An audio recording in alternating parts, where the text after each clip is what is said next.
Fidèles téléspectateurs, bonjour, bienvenue dans votre émission du désert à l'oasis, dynamique expérientielle.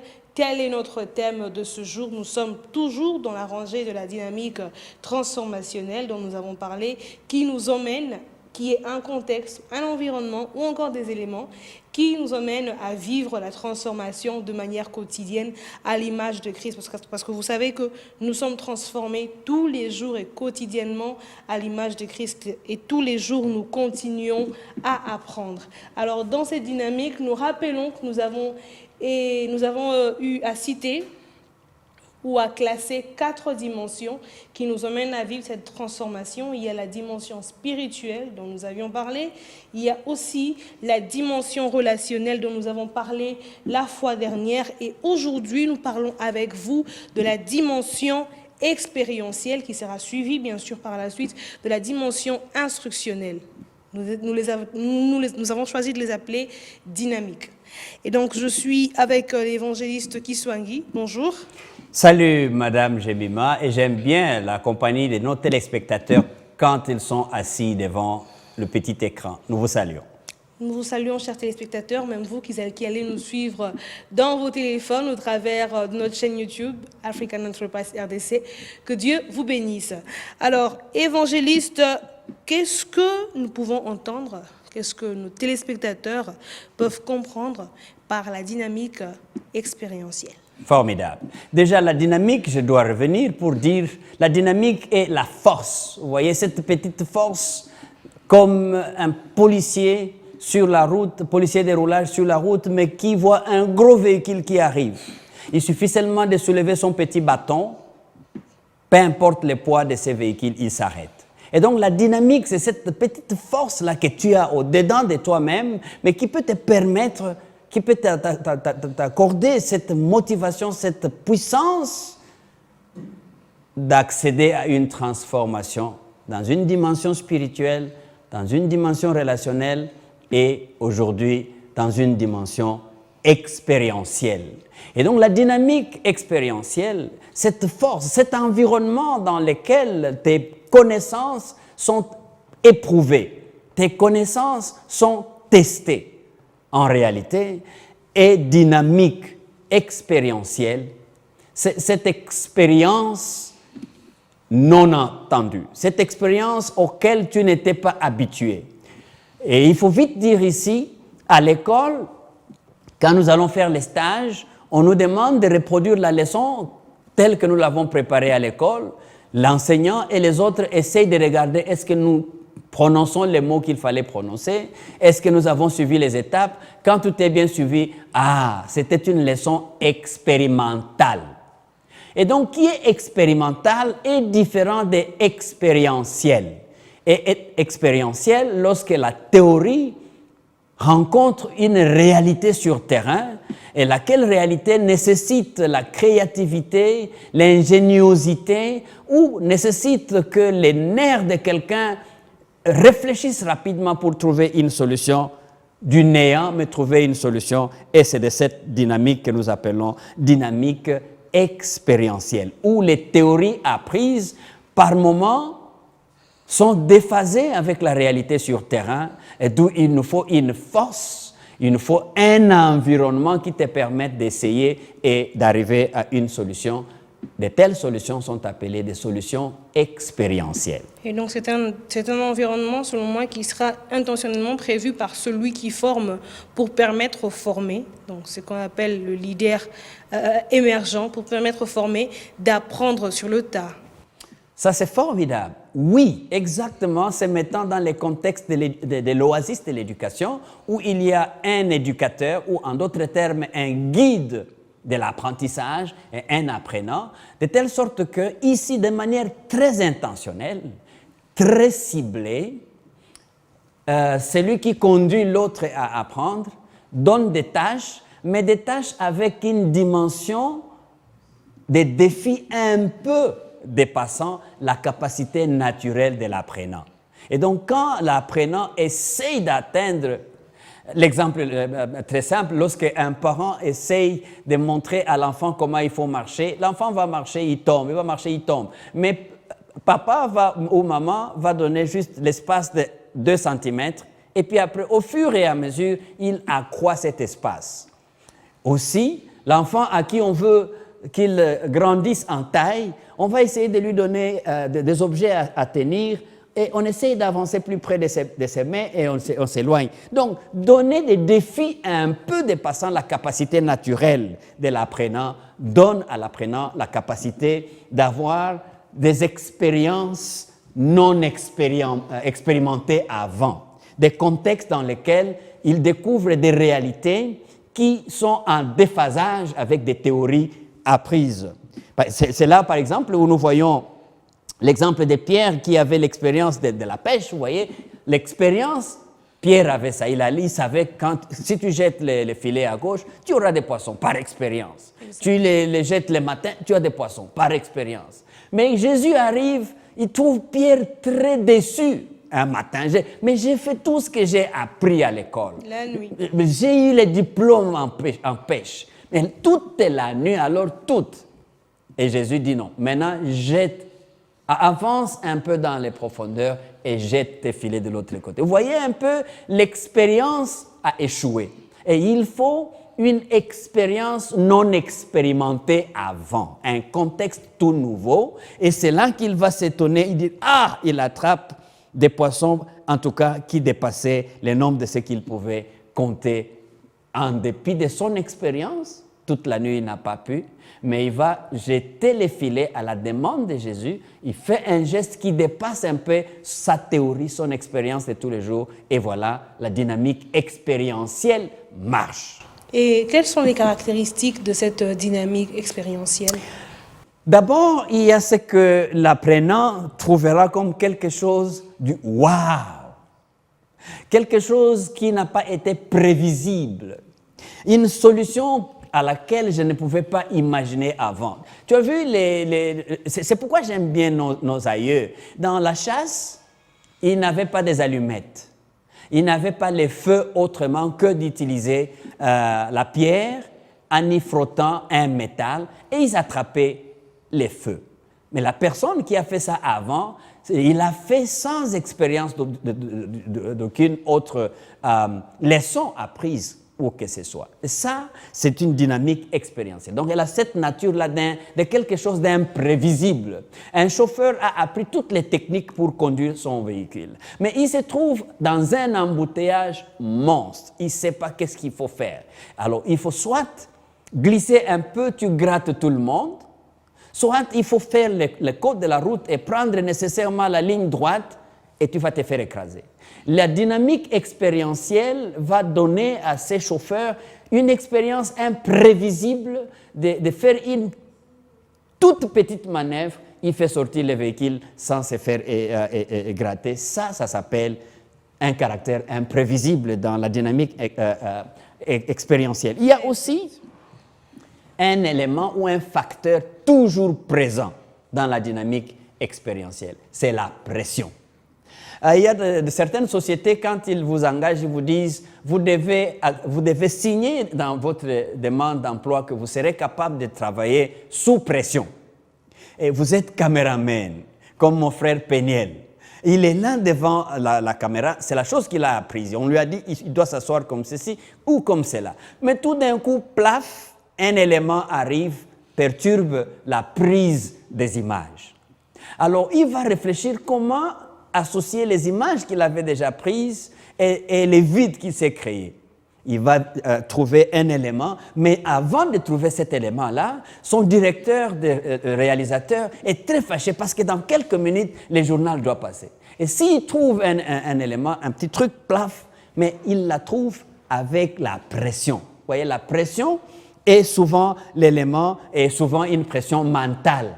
Okay. Donc, mentalement, on n'était pas préparé à se trouver devant ces contextes. Et comme un protocole d'État s'est trouvé dans un contexte où Quelque chose était préparé toute la nuit et le président devait parler. Et le président arrive, la chaise qui avait été prévue pour que le président l'utilise, on réalise qu'immédiatement à l'entrée dans la salle, l'araignée a fait son travail sur la chaise. Et il n'y avait pas une autre chaise tout de suite dans les parages. La pression là que l'agent de protocole d'État a l'amène à trouver une astuce pour couvrir la chaise du chef d'État et le chef s'assoit. Il a trouvé une solution. Ce n'était pas une solution qui était prévue dans les protocoles d'État, mais la pression l'y a amené. Et un dernier élément, Madame Jemima, c'est la souffrance. La souffrance. Dans toute dynamique expérientielle ou dans tout apprentissage dans un environnement expérientiel, c'est fait accompagner de la souffrance. Il y a les défis, il y a les difficultés. C'est face aux difficultés, face aux défis, quelqu'un disait, l'homme se découvre face aux difficultés. Et donc la dynamique expérientielle est toujours accompagnée de ces quelques éléments, mais au bout de compte, quand la personne trouve la réponse, c'est pourquoi vous avez entendu les philosophes dire « Eureka, j'ai trouvé ». C'est souvent ça qui arrive dans la dynamique expérientielle. Et donc la dynamique expérientielle a un grand rapport, surtout si nous parlons du caractère imprévisible. Donc c'est un grand rapport avec certaines expériences que l'on vit qui nous permettent de croître. Et c'est vraiment ça, Madame Jemima. Et c'est pour cette raison que j'attirerai même l'attention de certains de nos téléspectateurs qui nous suivent. Il y a des contextes que Dieu prépare dans votre vie. J'appelle ça des rencontres unilatérales. Et ça peut être aussi, dans le caractère imprévisible, ça peut être une expérience unique qui ne reviendra jamais. Parce que ceci était valable à ce moment-là. L'expérience de Pierre qui marche sur l'eau, c'était une expérience, c'était un événement expérientiel, tout simplement. Et depuis ce temps-là, je n'ai jamais appris qu'il y a quelqu'un d'autre qui a marché sur l'eau exactement au modèle de l'apôtre Pierre. Parce que c'est imprévisible, et quand c'est imprévisible, il y a la pression, et il y a par moments, n'est-ce pas, je vais faire quoi ici? Donc, et cette pression qui arrive avec une solution qui étonne. L'élément que je voulais ajouter, l'étonnement. Souvent, les gens qui voient comment vous avez réussi à cet événement, ils disent « Waouh !» Ils sont étonnés. Et donc, on peut dire aussi que la dynamique expérientielle, dans le but de la transformation, c'est cette dimension-là, ou ce contexte-là, où nous vivons des expériences qui sont imprévisibles, nous vivons des situations, des contextes que nous n'avions pas prévus, qui nous font subir de la pression, comme vous dites, qui sont accompagnés des difficultés, mais qui nous emmènent à avoir des leçons, à tirer des leçons et à croître, à être transformés lorsque nous trouvons les solutions. Tout à fait, tout à fait. Et donc, lorsque je n'ai pas trouvé la solution, je n'ai pas appris. Vous avez appris, Madame Jemima, parce que, comme nous avons dit, l'apprentissage vous permet de vous découvrir tel que vous êtes dans vos capacités, mais ça vous permet aussi de découvrir vos lacunes. Okay. Lorsque vous vous êtes trouvé devant une expérience qui n'a pas donné les résultats qui auraient été attendus de tous, ça reste dans la dynamique expérientielle. Okay. Et ça vous amènera à apprendre que vos capacités n'ont pas encore atteint ces niveaux-là. Okay. Et lorsque votre coach, si vous voulez bien, vous a donné une tâche et à la fin vous êtes revenu vers lui, c'était l'échec, il réalise que vous n'avez pas encore poussé beaucoup plus loin. Et c'est là où l'aisance, la confiance des uns et des autres était nécessaire. À ce moment-là, là où j'ai échoué n'est pas nécessairement l'échec, parce que l'échec en soi, c'est le premier pas d'apprentissage. OK. Et comment pouvoir bénéficier du contexte expérientiel? Alors, le leader existant, c'est à lui de donner les contextes ou l'occasion. C'est toujours à celui qui connaît que revient le devoir de peindre le cadre. C'est pour cette raison, souvent je dis à des leaders égoïstes, quand quelqu'un est nommé à un poste, il veut tout faire. Il veut être le caméraman, il veut être le journaliste, il veut être... Non. Il y a des postes de leadership que le leader reçoit pour être celui qui prépare les cadres. Et c'est là où j'aime aussi vraiment B1, avec tous les techniciens qui sont là. Il y a je parlais d'elle la dernière fois, c'est pas que je suis tellement acharné, mais je vois combien elle est effacée, Madame Vanessa Mamona. Mais elle vous met les tables, elle vous met les micros et tout, elle disparaît. Elle vous prépare les cadres. Et donc, les bons leaders préparent les cadres pour que l'apprentissage ait lieu.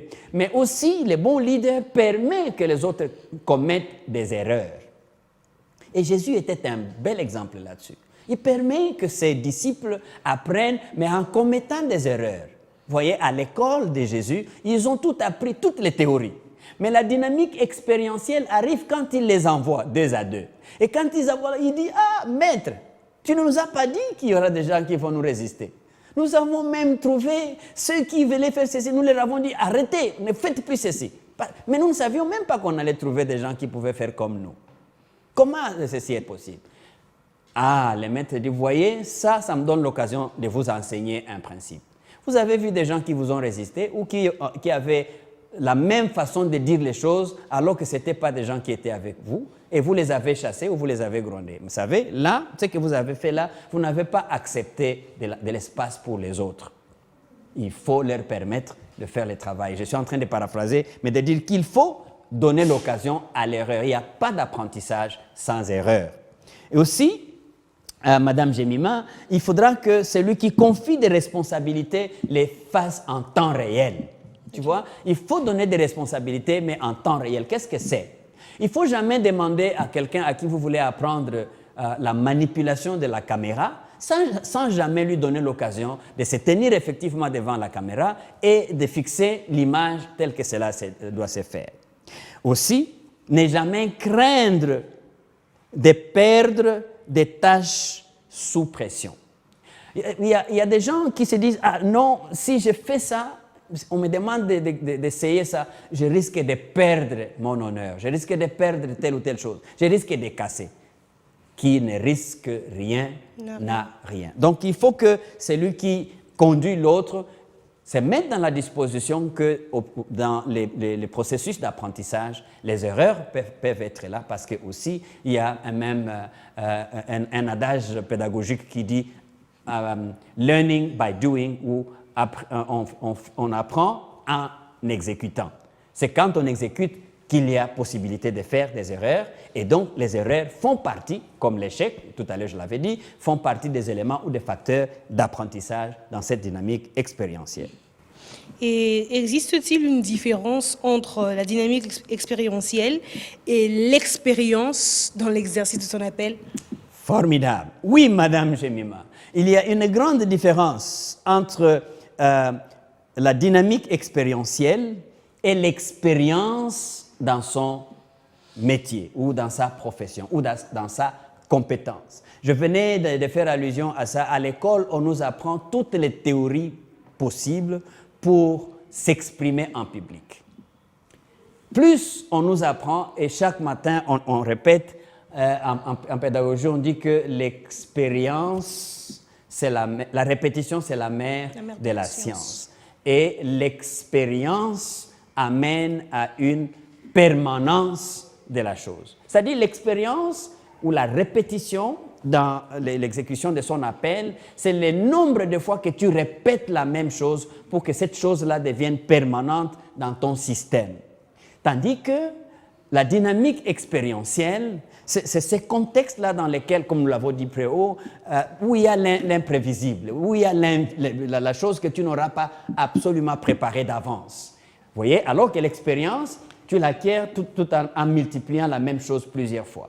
Alors que l'expérientiel, tu rencontres ça au fur et à mesure que tu te mets en chemin pour faire des choses. Au fur et à mesure que tu rencontres des difficultés dans ton expérience. Tu as une expérience comme journaliste, mais tu arrives, tu es habitué à parler avec un micro-cravate. Ce jour-là, tu arrives, ce n'est pas le micro-cravate qui est là. Ah, qu'est-ce que je dois faire? La solution que tu trouves pendant la difficulté pour pouvoir exécuter ton appel, quand ceci arrive à te donner les résultats, ou lequel résultat peut être la réussite ou l'échec, ça devient un élément d'apprentissage pour toi. Parce que l'échec te dit, il y a A, B, C, D que tu dois encore ajouter. Le succès te dit, il faut encore progresser dans ce que tu as déjà acquis. Voilà, Madame Jemima, je ne sais pas si ces quelques éléments peuvent nous aider à mentionner, n'est-ce pas, à la hauteur de nos téléspectateurs, que l'expérience s'acquiert par la répétition. Mais ce que j'appelle la dynamique expérientielle ou l'apprentissage expérientiel s'acquiert face à la découverte des difficultés ou des réalités pendant la dimension imprévisible. Et donc, toutes ces deux dimensions peuvent nous aider à développer nos compétences et à mettre en pratique notre appel ou le travail que nous faisons. Et donc, merci à vous, évangélistes, fidèles téléspectateurs. Comme vous l'avez bien compris, il s'agissait aujourd'hui de la dynamique expérientielle ou de la dimension expérientielle qui nous permet de vivre la transformation de manière quotidienne à l'image de Christ. Nous revenons pour dire que cette dynamique expérientielle revient à l'environnement qui nous permet à expérimenter ou à mettre en pratique des compétences apprises, ou encore cette dimension-là où nous vivons des expériences, nous vivons des situations imprévisibles qui sont accompagnées de pression, qui sont accompagnées de souffrances et des difficultés, des défis, mais qui nous emmènent à croître, qui nous emmènent à tirer des leçons et donc à avancer encore dans la transformation à l'image de Christ. Et donc ne baissons pas les bras lorsque nous rencontrons des difficultés ou des souffrances, des défis, quand nous vivons certaines expériences. Il y a plusieurs expériences comme ça que Dieu permet que nous vivions pour nous rapprocher de plus en plus de lui, pour croître, pour nous transformer. Je vais demander à l'évangéliste de prier pour la fin de cette émission, prier pour nous tous qui vivons, nous tous qui suivons, ceux qui sont leaders émergents, ceux qui sont leaders existants, ou encore tous ceux-là qui vivent tout simplement, qui n'ont pas un coach, qui n'ont pas un mentor, mais qui vivent des expériences de la vie, qui les chiffonnent, qui les froissent, mais qui doivent les affronter pour vivre la transformation, pour passer à un autre niveau de leur vie et croître en Christ. Que Dieu nous aide. C'est très important que chacun de nous puisse incorporer cette dimension dans notre apprentissage et dans notre volonté de croître au-delà de ce que nous sommes aujourd'hui. Ne nous sentons pas satisfaits juste de ce que nous sommes aujourd'hui. Dieu a prévu que nous puissions aller beaucoup plus loin. Et vous découvrez ça dans la médecine.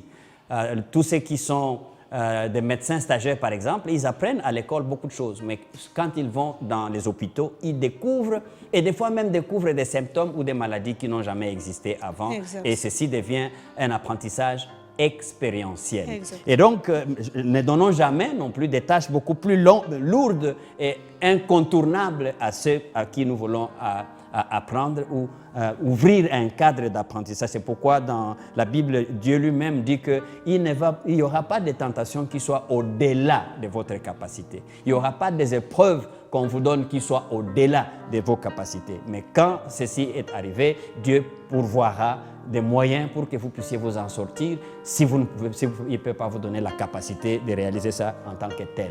C'est mon mot d'encouragement pour chacun de nous qui sommes inscrits dans cette école, l'oasis de l'éducation, à bien vouloir l'excellence tous les jours de notre vie. Prions. Seigneur, tu nous appelles à l'excellence. Il est clair que la perfection n'est pas d'aujourd'hui. Tu as dit que nous n'atteindrons pas la perfection jusqu'à ce que tu reviennes. Nous connaissons en partie, mais la partie que nous connaissons, Seigneur, tu veux que nous puissions la connaître avec excellence. Permets à chacun de nous qui passons par ces moments d'encouragement et d'édification, d'apprendre à aller au-delà de la moyenne, au-delà de la médiocrité, parce qu'au-delà, il y a capacité, il y a moyen pour nous de croître, de grandir, d'atteindre une transformation à la ressemblance de Christ et à la gloire de Dieu. Aide-nous, aide-moi, aide ma soeur, aide mon frère, afin que nous puissions faire ta volonté dans cette dimension de transformation qui est dynamique, transformationnelle. Au nom de Jésus. Au nom de Jésus. Amen. Amen, amen. Merci évangéliste, merci à vous de nous avoir suivis, fidèles téléspectateurs. N'hésitez pas à nous appeler ou d'écrire au travers du numéro qui s'affiche au bas de l'écran pour vos questions, suggestions et remarques, mais aussi suivez-nous sur notre chaîne YouTube African Entreprise RDC. Et nous disons un grand merci à l'équipe de B1 qui nous a permis de réaliser cette émission. Un grand merci à Madame Saint-Tiche Aki qui est derrière la caméra, qui est devant moi. Bonne suite de programme sur B1 Télévision et que Dieu vous bénisse.